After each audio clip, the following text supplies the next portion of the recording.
ಆಟವಾಡಲು ಹೋಗಿ ಬಾವಿಗೆ ಬಿದ್ದ 8ರ ಬಾಲಕಿ, ರಕ್ಷಣಾ ಕಾರ್ಯಾಚರಣೆ ಜಾರಿ.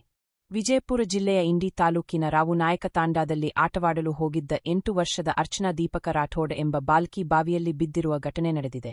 ಘಟನೆಯ ಮಾಹಿತಿ ತಿಳಿದ ತಕ್ಷಣ ಸ್ಥಳಕ್ಕೆ ಅಗ್ನಿಶಾಮಕ ದಳದ ಸಿಬ್ಬಂದಿಗಳು ಧಾವಿಸಿ, ಬಾಲಕಿಯನ್ನು ರಕ್ಷಿಸುವ ನಿಟ್ಟಿನಲ್ಲಿ ತೀವ್ರ ಕಾರ್ಯಾಚರಣೆಯನ್ನು ನಡೆಸುತ್ತಿದ್ದಾರೆ.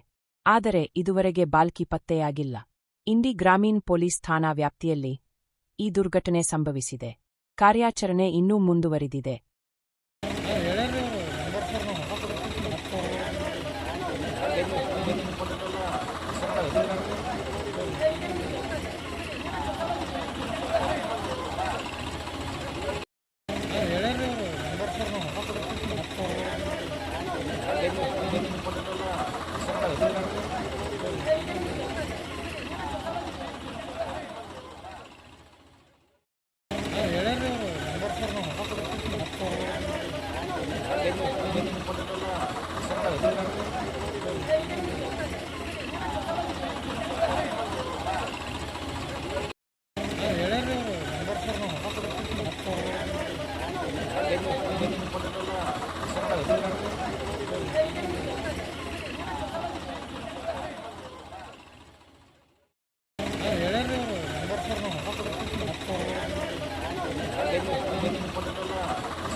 Gracias.